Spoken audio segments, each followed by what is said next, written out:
Olá, curiosos! Boa noite, curioso! Boa noite, curiosa! A noite de quinta-feira é a noite daquele encontro com Magalhães Júnior. E a gente já está se encontrando há tanto tempo que eu já estou considerando todos que estão aqui uma grande família, né, Maga? É tudo parente nosso já, não é isso? Boa noite! Boa noite, Marcelo. Boa noite, curioso. Boa noite, curiosa, que fazem parte da nossa família. Eu acho que é isso, né? Faz tanto tempo que a gente está junto que consideramos todos como sendo parte integrante da família da gente. E o pessoal deve estar achando que hoje é sobre a grande família. Não é não, gente, enganamos vocês! Roda a vinheta!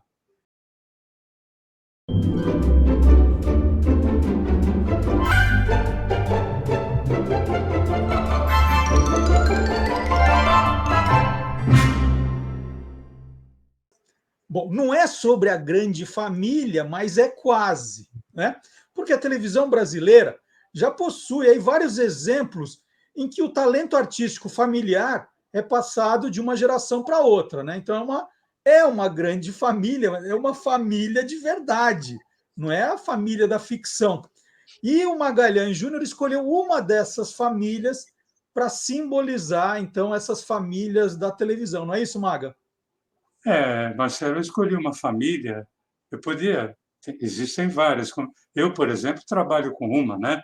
É, que vem do seu Manuel de Nóbrega, trabalho com Carlos Alberto de Nóbrega, com o filho dele, Marcelo de Nóbrega, com a bisneta do seu Manuel, neta do Carlos Alberto, a Dalila Nóbrega. Mas eu escolhi uma outra família que, sei lá, eu também eu assisto seus integrantes desde que eu me conheço por gente, né? E é uma família cujas gerações se entrelaçam em algum momento em dramaturgia e música. Bom, então vamos dizer quem é que começa, então, a saga dessa família. Olha, essa família começa com um sujeito chamado Ariclenes Martins, mais conhecido como Lima Duarte. Né? O Lima Duarte nasceu em Minas Gerais, ele que foi radioator, locutor, dublador, apresentador, ator, diretor. Só que a ideia aqui, Marcelo, não é falar do grande ator Lima Duarte, homem de rádio, teatro, cinema e TV, e sim do jovem Ariclenes, aquele que, em meados dos anos 1940, resolveu tentar a sorte como locutor de rádio. Mas, segundo ele próprio, os testes não saíram como esperado, não. Então fui fazer teste na Record. O cara falou assim pra mim, não, você não presta não. Eu falava mesmo como mineiro também, sabe? Eu falava demais daquele jeito, sabe? Então eu fui na Rádio Gazeta, emissora de elite. Falei, acho que eu vou falar direito assim, emissora de elite. Eu fui lá, os caras, ei rapaz, você tem uma voz de sovaco, vai-te embora. Aí fui na Tupi, difusora, estação do som de cristal naquela época. Me deram o texto da orelha. RG2 Rádio Tupi de São Paulo. Ah, mas... O cara falou, nossa senhora, fica bem que você não quer ficar como radioator? Então eu falei, vou ficar. Fiz o teste, tremia, rapaz. Aí terminou, o Walter Fox falou assim.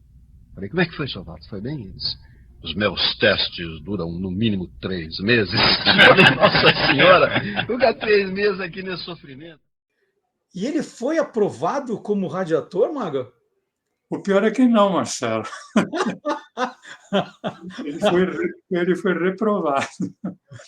Mas aí, um operador de som da Rádio Tupi, chamado Henrique Jorge Cruz, o convidou para ser seu auxiliar, quer dizer, para aprender ali o ofício de operador de som.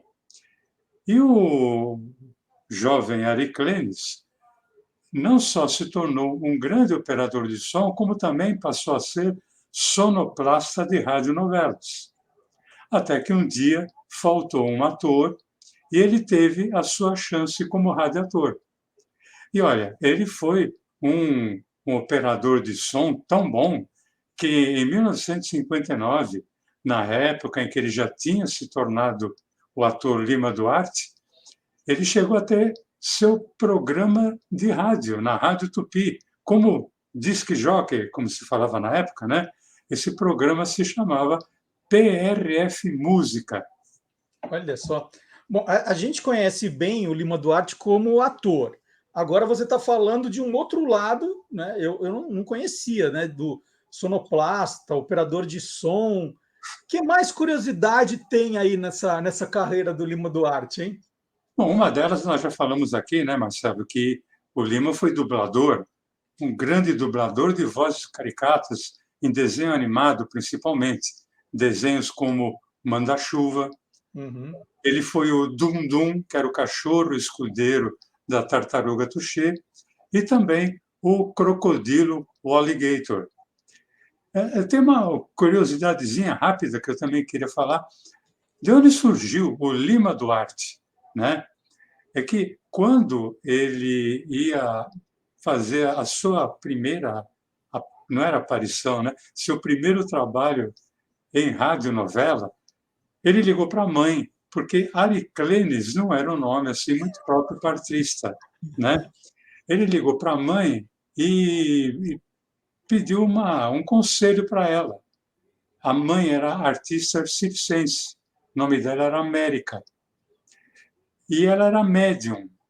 E aí ela falou assim: olha, por que você não põe o nome do meu guia de luz, que se chama Lima Duarte? E aí ele seguiu a orientação da mãe e adotou o nome Lima Duarte e se tornou quem a gente conhece. Agora, uma outra coisa que pouca gente sabe, Marcelo, é que o Lima Duarte também foi apresentador de um programa de variedades. Em 1963, para a TV Tupi, esse programa tinha o seu nome artístico como título: Lima Duarte é o Show. E olha, nesse programa, o Lima participava de esquetes cômicos, participava de números musicais, participava também de algumas, não eram esquetes, alguns atos teatrais, né, com drama, e também fazia entrevistas. Lima Duarte é o show. E tem alguma relação aí dele com a música, né? Por esse show, né? Tem alguma. Dá A, para fazer a, algum gancho com música? a música vai entrar na vida do Lima por intermédio de alguém que seria muito importante para ele. Esse alguém chamou-se, até ela é de saudosa memória, chamava-se Marisa Sanches. Ela que nasceu em Caconde, na cidade do estado de São Paulo, em 1924, faleceu em São Paulo em 2002. Também em meados dos anos 1940, quando ele ainda era o Ariclenes fazendo teste, a Marisa resolveu se aventurar nos Estados Unidos. Ela foi embora de Caconde e, mesmo sem saber falar inglês, ela conseguiu um emprego numa boate, uma boate chamada Copacabana. Ela conseguiu um emprego como cigarette girl. Sabe aquelas moças que andavam pelas boates com Com aquela tabuleiro? isso, tabuleiro a tiracolo, né? Ela era isso. Só que ela era cantora. E, vez por outra, aparecia a oportunidade dela cantar música brasileira acompanhada de músicos brasileiros na boate. Ela era linda, jovem, com uma bela voz. Ela passou logo a ser crooner da orquestra, da boate. Crooner é a voz principal, né? A Uhum. cantora, ou podia ser o cantor. E ela chegou a ser, Marcelo, locutora da rede NBC, Uia! né? E ela começou a namorar um músico chamado Douglas Duke, que era tecladista da orquestra jazz de Duke Ellington. E ela ficou grávida. O Douglas iria sair numa turnê de 6 meses pelos Estados Unidos e não queria que ela o acompanhasse. Ele não queria que o bebê tivesse problemas. Então ele pediu para que ela esperasse até a volta dele. Mas eram 6 meses, ela sozinha, grávida. Ela não teve dúvida. Ela Em 1949, a Marisa retornou ao Brasil e foi aqui que, no ano seguinte, em 1950, nasceu a sua filha. Aqui no Brasil, no ano seguinte ao nascimento da sua filha, a Marisa Sanches foi trabalhar na Rádio e Televisão Tupi. Foi ali que ela conheceu o Lima Duarte. Os dois se apaixonaram e casaram. E aí a dramaturgia se une à música, porque ela era cantora e atriz, e o Lima era ator. Na rádio, a Marisa foi cantora, radioatriz. Na TV, ela se notabilizou como atriz cômica, mas também, e eu acho que principalmente, como atriz dramática, além de ela ser uma excelente garota propaganda. E a Marisa Sanches fez inúmeros trabalhos em teleteatro, como, por exemplo, TV de Vanguarda, o Grande Teatro Tupi, TV de comédia, e também em novelas. E numa delas, Marcela, A Fábrica, de 1971, ela interpretava uma zelosa mãe de família, cujo marido era interpretado pelo ator Elias Glazer. Ernesto, eu já tenho meus planos, viu? E a dona Cota, a dos pensamentos positivos, vai me ajudar. Que plano? Olha, a Yolanda tem um quarto só dela. Depois de casada, então o quarto fica dela e do Arthur. Agora, a Maria Cecília e o Eloy... Ernesto, você já pensou como ia ficar bonita uma cama de casal no quartinho lá em cima? Uma cama de casal, daquelas de ferro, bem antigas. E uma cortina de renda. De renda branca na janela. Ah, Lúcia. Não fica assim, Lúcia. Ô, Lúcia. Acho que Deus deu bastante pra gente. Ô, Maga, então, pelo que você está contando da Marisa, ela tinha facilidade para fazer diferentes personagens, drama, humor, ela é bem versátil, assim. Ah, sim, ela tinha muita facilidade, ela era uma atriz de inúmeros recursos, tanto que um outro personagem muito interessante foi a professora Benedita, na segunda versão, porque foram 4 versões, na segunda versão da novela Éramos 6. Essa é de 1977, pela TV Tupi. Sabe, Renata, eu acho que eu gosto do Beto por causa disso. Porque ele é o primeiro namorado meu que tem imaginação. Agora eu vejo isso muito bem. Eu estava reparando ontem à noite. Acontece dos rapazes da nossa turma é a coisa mais xarope que existe no mundo. Você tá mesmo gamada pelo Beto, hein? Ah, não era pra tá? Era. Essa Madame Valesca é mesmo fogo, hein? Quer dizer que agora o casamento sai mesmo? Sai! Escuta só. Escuta o quê? Não tá ouvindo? Não. A marcha nupcial. Você já falou com o Beto? Não, ainda não. Primeiro eu quero que ele sofra um pouco. Sofra como? Ô, Maga, então a gente está formando a árvore genealógica do programa de hoje, né? Então ali no alto a gente já tem o Lima Duarte e a Marisa Sanches. Vamos lá, quais são os próximos galhos?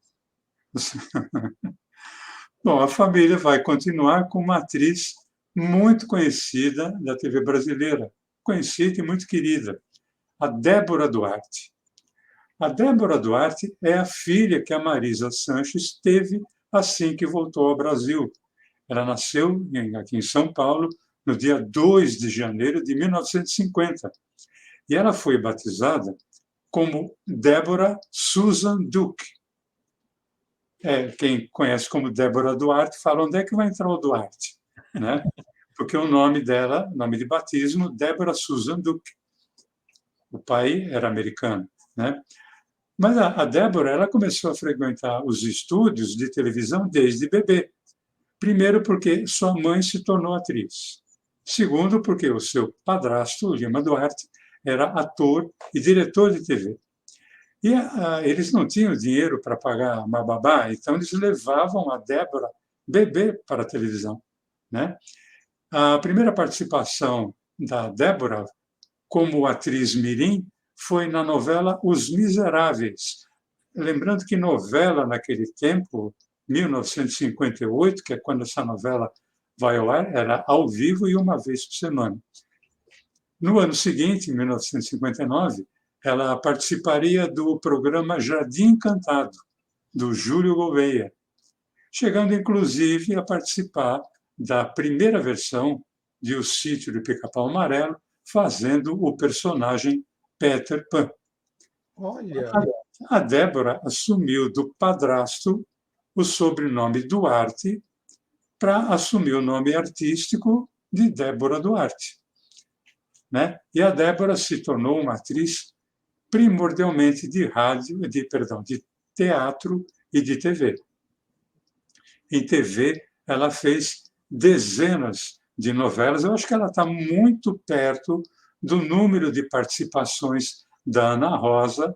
Nós falamos semana passada aqui da Ana Rosa, que foi a primeira atriz a entrar para o Guinness Book com o maior número de novelas em TV. Eu acho que a Débora está quase ali. E a Débora participou de novelas na TV Tupi, na Record, na Bandeirantes, SBT e Globo. Particularmente, eu gostaria de citar três delas que eu assisti. Uma foi um divisor de águas da teledramaturgia brasileira, que foi o Beto Rockefeller, do Braulio Pedroso, exibida na TV Tupi, ano de 1968-69. A Débora fazia um personagem chamada Lu, que era uma jovem, para a época, era uma jovem assim, tipo, alegre e atirada, né? E ela contrastava muito a personagem com a personagem da sua irmã, a Renata, que era interpretada pela atriz Betty Mendes. Sabe, Renata, eu acho que eu gosto do Beto por causa disso. Porque ele é o primeiro namorado meu que tem imaginação. Agora eu vejo isso muito bem. Eu estava reparando ontem à noite. A conversa dos rapazes da nossa turma é a coisa mais xarope que existe no mundo. Você tá mesmo gamada pelo Beto, hein? Ah, não era pra tá? Era. Essa Madame Valesca é mesmo fogo, hein? Quer dizer que agora o casamento sai mesmo? Sai! Escuta só. Escuta o quê? Não tá ouvindo? Não. A marcha nupcial. Você já falou com o Beto? Não, ainda não. Primeiro eu quero que ele sofra um pouco. Sofra como? E eu queria fazer um rápido depoimento, Marcelo, porque eu assisti muito essa novela, né? E assistia por causa das duas, da Débora e da Betty Mendes, porque eu achava as duas lindas. Na verdade, eu achava a Betty Mendes linda e achava a Débora Duarte extremamente charmosa, né? Foram duas que eu namorei sem que ela soubesse. é engraçado quando você fala assim, essa novela eu assisti. Aí fala assim, o que o Maga não assistiu na televisão? Não existe. Mas Não, já que ela fez muitas... Mas é que eu tinha o apoio ali da minha tia, né? Minha tia me ajudava a assistir tudo quanto era programa e novela que havia. Bom, você falou do Beto Rockefeller, que é uma novela que, como você disse, é um divisor de águas. E como ela fez muita coisa, a segunda novela, depois ela começou a fazer esses papéis mais leves, assim, novelas leves. Como é que foi? Então, ela alternou bastante, né? Mas a segunda novela que eu gostaria de citar foi uma novela muito densa, escrita pela Jeanette Claire, na Globo, ali entre o ano de 1980 e 81, que se chamava Coração Alado. Nessa novela, a Débora fazia um personagem chamado Catuxa, que era apaixonada pelo personagem do Tarcísio Meira, que era o Juca Pitanga. E essa novela, ela me marcou porque eu era recém-casado e eu assisti esse episódio, esse capítulo que eu vou citar, ao lado da minha tia e da minha mulher, né? Esse capítulo, que teve a direção, a novela tinha a direção do Roberto Thalma, a Débora Duarte simulou em cena um orgasmo feminino. Na época, isso foi um choque. Foi um choque que causou muita polêmica na época. Agora, você imagina eu assistindo ao lado da minha tia, né? O personagem simulando um orgasmo. Não, foi uma coisa assim de extremo bom gosto e uma categoria maravilhosa por parte da Débora. É uma coisa que eu tinha que citar, até porque nunca havia sido feito isso na TV brasileira. E a terceira citação da Débora Duarte, da participação da Débora, é numa minissérie escrita pelo Walter George Durst, em 1984, que foi uma adaptação de um livro da Zélia Gattai, esposa do Jorge Amado. Esse livro chama-se Anarquistas, Graças a Deus. Na verdade, a Zélia Gattai conta a história da família dela. E coube a Débora interpretar a Angelina Gattai, que era a mãe da Zélia. O pai da Zélia, o Ernesto, foi interpretado pelo Ney Latorraca. E falar rapidamente uma coisa, Marcelo, que isso eu li em entrevista e pesquisando, que a Débora recebeu uma cartinha da própria Zélia Gattai dizendo assim: olha, quando eu soube que era você que ia fazer o papel da minha mãe, apesar de você ser uma grande atriz, eu pensei assim, que pena. Olha que coisa, né? Uhum. Mas quando eu assisti foi um espanto, porque eu quero agradecer por você ter trazido a minha mãe de volta. Porque pelos cacuetes que só eu sabia que ela tinha, você teve. E eu fiquei simplesmente arrepiada assistindo. E essa minissérie, Marcelo, era, por serem anarquistas, graças a Deus, eram imigrantes italianos. E, claro, isso mexeu demais comigo, que tenho ascendência italiana, né? Como? Di notte da meio do mato, un'automobile, você e meu marido? Io mesmo. Ernesto, ni morto, Ernesto. Guarda, Angelina. Não, ma que ideia é essa? Ma Carinha, tesoro mio. Ma o que é? Tá cansado da sua mulher, dos seus filhos, não? Quer te matar, quer se atirar no abismo de noite com l'automobile. No, cara mia. Per me non precisa fare isso, hein? E acho que os bambini ainda estão bem pequenininhos, que eu ainda posso falar por eles. Mas não é nada disso. As pessoas não fizeram essa viagem porque têm medo, só isso. Ma no, eu sei. Antigamente, onde descia lá na descida os burros com a carroça, agora quer descer você com o automóvel. Eu não sei quem é que pode me garantir que não vai acontecer uma escarônia, uma desgraça. Maga, eu queria saber se a Débora Duarte chegou a trabalhar com o Lima, né, o padrasto, e com a mãe, a Marisa Sanches, em alguma novela, em alguma coisa. Olha, embora não haja assim, registros, sabe-se que a Débora Duarte e a Marisa Sanches trabalharam algumas vezes juntas, ou em teleteatro ou em novela, mas sem que necessariamente seus personagens interagissem. Já com o Lima Duarte, a Débora foi dirigida por ele em Beto Rockefeller, olha só, hein? Né? E ela trabalhou com ele e contracenou com ele em algumas novelas. Eu vou citar duas aqui, ambas na Globo. Uma delas foi em Pecado Capital e a outra foi na primeira versão do Rock Santeiro. Eu falo primeira versão porque essa primeira versão ela foi proibida pela censura federal. Eles chegaram a gravar 12 capítulos, a novela foi proibida, não pôde ir ao ar. Quer dizer, a Débora estava no elenco. Quando a novela foi liberada, aconteceu um ano, acho que depois, a Débora já estava em outro trabalho. Então, vamos dizer assim, para todos os efeitos, ela não participou, quando foi ao ar, da novela Roque Santeiro, contracenando com seu pai. Olha só que história. Maga, vamos continuar a árvore genealógica, então, da família. Eu acho que agora próximo galho, na próxima ligação, nós vamos voltar para a área musical de novo, não vamos? Vamos, porque a música vai entrar novamente aqui na árvore genealógica através de um cantor de muito sucesso, que começou a estourar nas paradas de sucesso em 1969, que era o Antônio Marcos, também saudoso, né? Antônio Marcos. Muito. Antônio Marcos Pensamento da Silva, hein?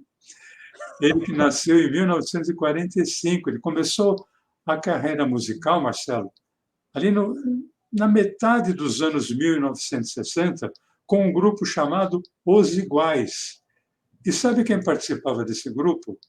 O Marcelo Gastaldi, meu amigo Marcelo Gastaldi, também saudoso, que foi a primeira voz do Chaves, o personagem Chaves. O Toninho, como o Antônio Marcos era conhecido no meio artístico, emplacou várias músicas de sucesso nos anos 60 e 70, principalmente, citar duas delas, A Oração de um Jovem Triste e O Homem de Nazaré, e também várias músicas românticas, né? Ele que era cantor romântico e tipo galã também. E o seu sucesso como cantor, junto ao público feminino, o levou a estrelar uma novela. Em 1970, uma novela escrita pelo Teixeira Filho, com direção do Lima Duarte. Olha! E essa novela tinha até o nome dele, ela se chamava Toninho on the Rocks. Aquela nossa conversa ficou pela metade. Escuta. Quando eu falei com você, eu esqueci de dizer uma coisa. Você é um canalha.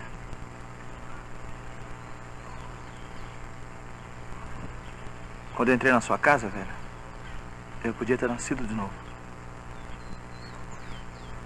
Bacana. O sujeito que quiser saber a dimensão de um mau caráter é só olhar pra você, saber onde você anda, saber o que você faz. Tá desenhado. Mau caráter em pessoa. Já disse tudo o que queria dizer? Não.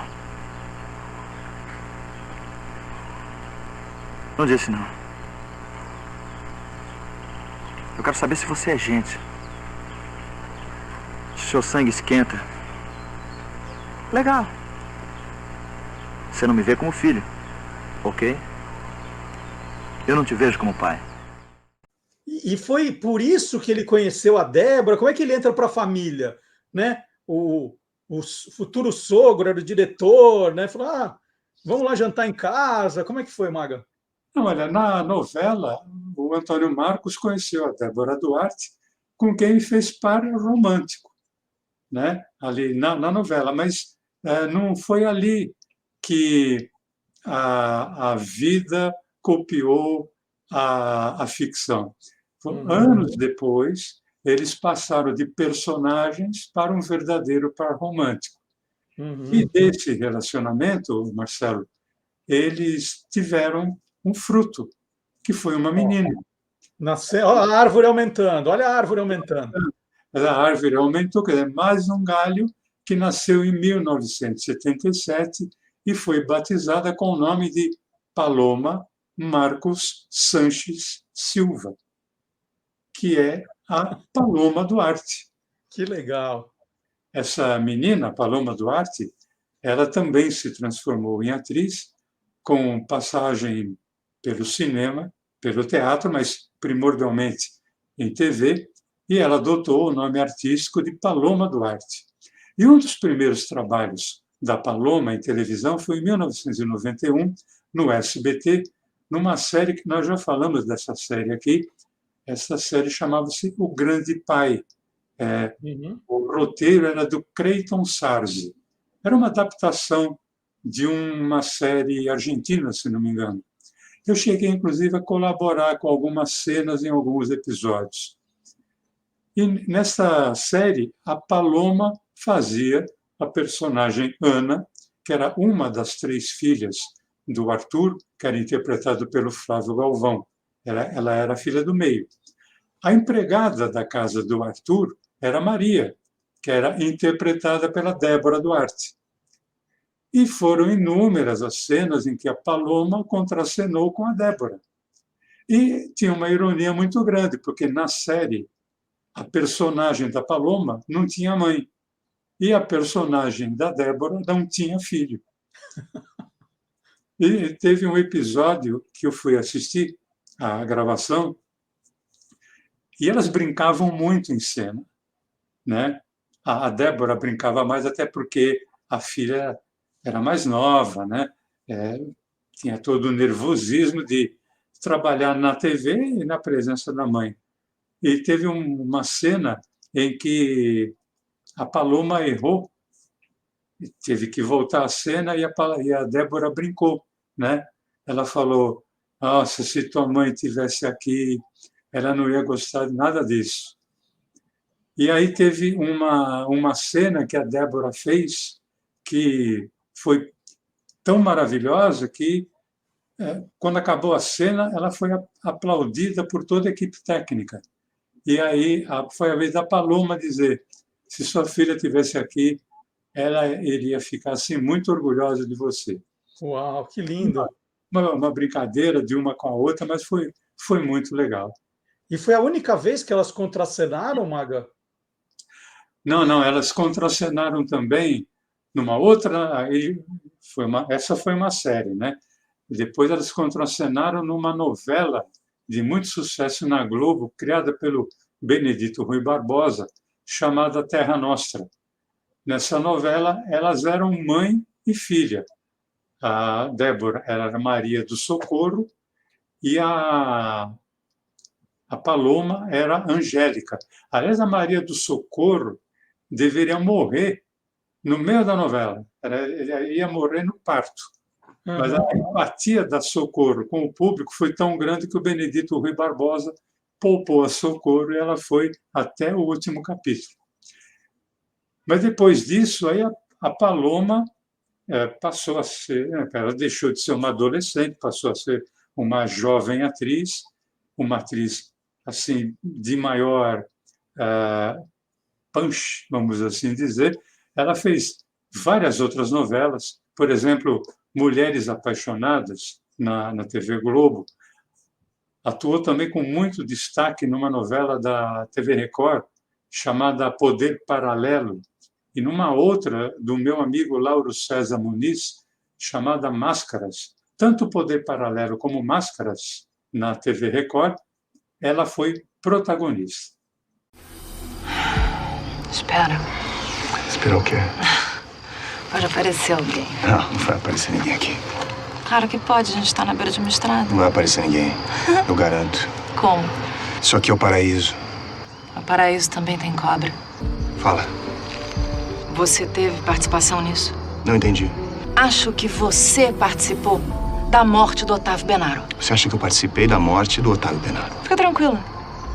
Eu não vou denunciar você. Eu nem existo, eu sou ficção, eu sou invenção do chefe. Nem nome eu tenho. Fala, confessa. Você acha que eu matei o meu cunhado? Acho, Martin. Que diferença isso faz pra você?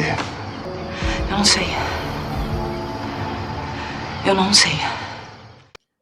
Antes de continuar, você falou agora há pouco de Mulheres Apaixonadas. De quem que é essa novela?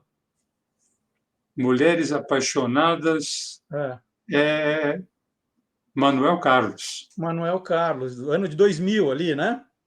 Por ali. Né? E tinha a protagonista, você lembra do nome? A personagem provavelmente era uma Helena, não era não? E sua neta, tá tudo bem com ela? Tá ótima, ela até dançou comigo essa semana. Olha, que legal. O Maga sempre dá um jeito, vocês viram, né, gente? É um negócio impressionante, não é? Eu peguei, ele fez de conta que foi sem querer, mas olhei. Ô, Maga, então você já contou 3 gerações aí da família Duarte, não tem nenhum chamado Duarte nessa família, né? 3 gerações da família Duarte sem nenhum Duarte, é impressionante. Exatamente. O único Duarte desse programa sou eu, pra vocês terem uma ideia. Bom, mas aí acabou, aí parou na Paloma e acabou? Não para aí, não. Não para porque a Paloma Duarte teve um relacionamento com o também ator Marcos Winter. Para quem não se recorda, o Marcos Winter foi um dos protagonistas da primeira versão do grande sucesso da novela de 1990, na TV Manchete, o Pantanal. Ele era o Jove, na verdade era Joventino, né? O que fazia par romântico com a Juma Marruá, que era interpretada pela Cristiana de Oliveira. E desse relacionamento do Marcos Winter com a Paloma Duarte, nasceu, em 1997, a Ana Clara Duarte Winter, que, como não podia deixar de ser, também está seguindo a carreira de atriz, né? A Ana Clara já participou da série Malhação e, atualmente, ela faz parte do elenco da novela Além da Ilusão, na TV Globo. E ela participa, Marcelo, juntamente com a mãe, a Paloma Duarte, e o bisavô, o Lima Duarte. Então, olha, eles não contracenam, né? Ela não contracena, né, pelo que se saiba, ela não contracena nem com a mãe, nem com o bisavô. Mas só o fato dos 3 estarem na mesma novela já é uma coisa maravilhosa, né? E tem uma outra coisa, Além da Ilusão, pela primeira vez, o Lima Duarte vai contracenar com a neta, se é que já não contracenou, a Paloma Duarte. Que máximo! Olha, a saga da família Duarte na televisão demorou 4 gerações para ter uma Duarte com Duarte no nome. Vocês perceberam que nenhum tinha Duarte, aí agora na 4ª geração. E que bela história, né? Que bela árvore que o Magalhães trouxe para a gente aqui. Eu fiquei muito feliz, né, Marcelo, porque eu assisti e assisto a todos eles, né? Desde o Lima, a Marisa, a Débora, a quem eu namorei sem ela saber, né? Quando ela era a Lu, ali no Beto Rockefeller. Depois assisti a Paloma, ouvi muita música com o Antônio Marcos, assisti ao Marcos Winter e agora vou ter a chance de ver a Ana Clara. Sensacional. E da família, né? Eu tenho uma lembrança com o Lima Duarte bastante grande, porque era o ano de 1984, eu estava começando profissionalmente na carreira de jornalista, trabalhando na redação da revista Placar, e a revista Placar está fazendo algumas edições especiais com os grandes clubes brasileiros, né? Os clubes com maior torcida. E aí, toda a edição tinha um depoimento de uma celebridade que torcia para aquele time. E o Lima Duarte foi o ator escolhido para falar do São Paulo. E aí, claro, então, eu fui escalado, que era para pegar um depoimento sobre o Lima Duarte torcedor, e ele me recebeu no Teatro Sérgio Cardoso, no Bexiga. Eu não lembro qual era a peça que ele estava fazendo, mas era uma peça grandiosa. E aí, um pouco antes do ensaio, ele me atendeu, nós ficamos sentados na plateia, e ele lá deu o depoimento, quando ele começou a torcer, por quê, o tio, não sei o quê, blá, blá, blá, contou. E aí eu escrevi esse texto em primeira pessoa, né, que era o depoimento dele. Então, uma das primeiras reportagens minhas, que não foi assinado por mim, era por Lima Duarte. Então, eu tive a chance de ser uma vez na vida ghostwriter do Lima Duarte, veja só. Um Duarte sendo ghostwriter do outro Duarte. Exatamente, aí sim estava tudo em família. Maga, adorei a história, faça outros desse tipo, é muito bacana mostrar. E essa família em particular, nossa, que história, que história. Eu falei no começo saga, né, por falar, mas foi saga mesmo. Realmente é uma saga, e é maravilhoso, principalmente a parte da Marisa Sanches, né, que é pouco lembrada, né, mas era uma grande atriz, né, uma atriz maravilhosa, e eu me lembro de tê-la visto cantando na televisão, uma voz sensacional também. É isso. E vocês, grande família do Olá Curiosos, do Quem Te Viu, Quem TV, do Guia dos Curiosos, não vá embora sem deixar o seu like aqui, Se você não se inscreveu ainda no canal, por favor, faça isso. Se você ainda não compartilhou o programa, que está esperando, você pode compartilhar, comentar, né, avisar os seus grupos de WhatsApp, que tem aqui toda quinta-feira, 8 da noite, Quem Te Viu, Quem te Vê, e sábado, das 10 ao meio-dia, o Olá Curioso, que a gente sempre exibe um trecho desse programa. Então, Maga, muito obrigado. Até a semana que vem. E tem o Maga, né, um pedacinho, um drops, um drops de Magalhães no sábado no programa. Maga, até quinta que vem. Tchau, gente. Tchau, gente. Tchau, tchau.